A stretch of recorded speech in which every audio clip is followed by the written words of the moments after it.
The Valley of the Kings contains the mummified versions of ancient Egyptian kings. This valley is extremely old, being built around 16th century BC. Three main bodies are buried here: Tutankhamun, Seti I, and Ramses II. To date, 63 tombs have been discovered in the Valley of the Kings. The tomb of Queen Tosret is one of the largest decorated tombs in the Valley of the Kings. These hieroglyphics say what the king has done in his life.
This is a picture of one of the tombs.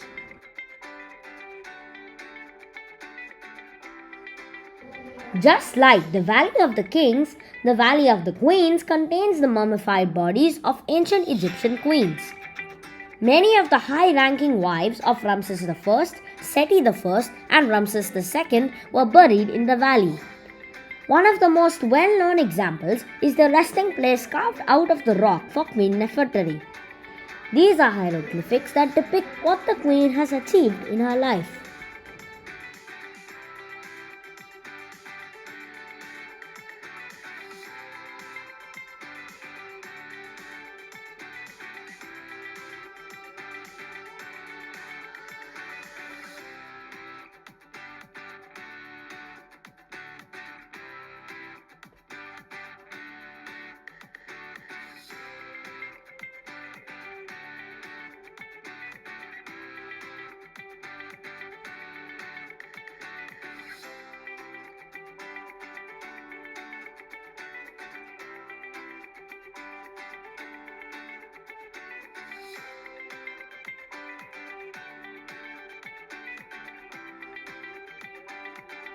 We are here seeing the real mummies of Prince Yuya and his wife Tuya.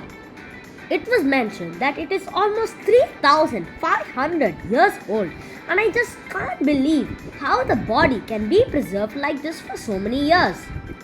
It says that ancient Egyptians have perfected the art of mummification with the belief of getting the second life.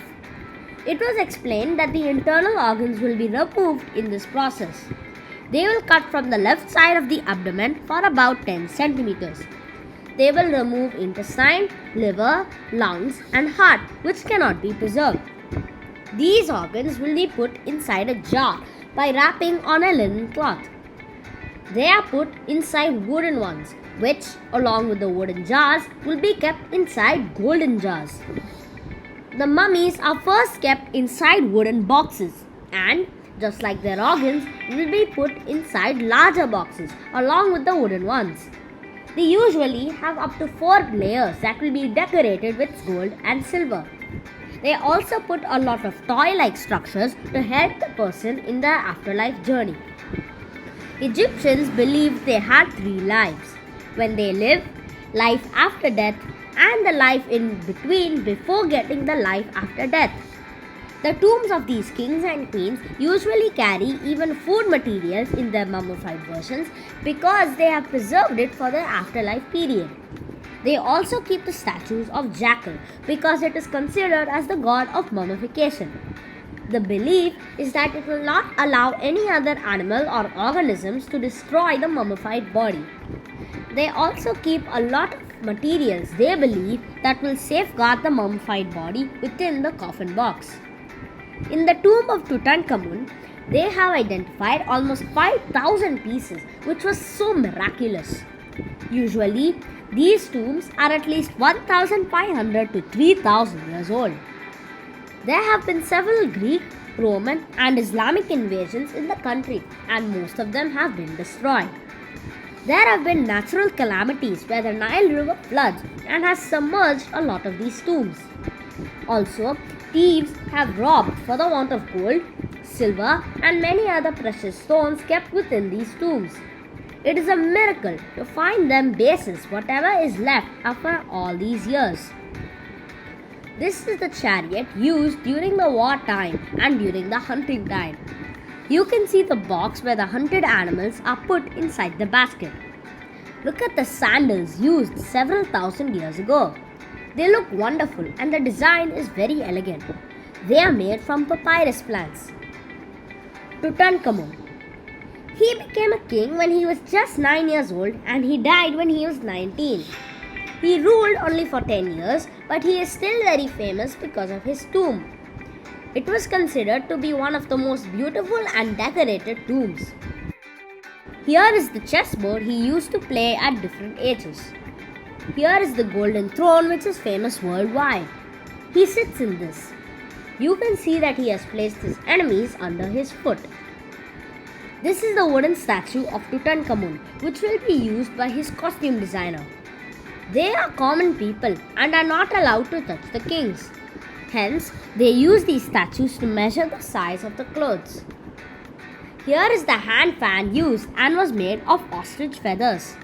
Can you believe even this was mummified? Oh my god!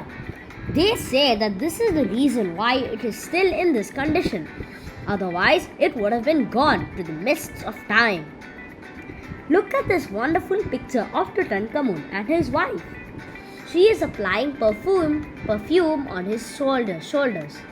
Look closely at their feet. You can see his left leg with a sandal and her right leg with a sandal.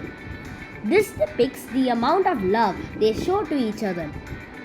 When the tomb of Tutankhamun was found, this is how it looked, and it had 4 chambers.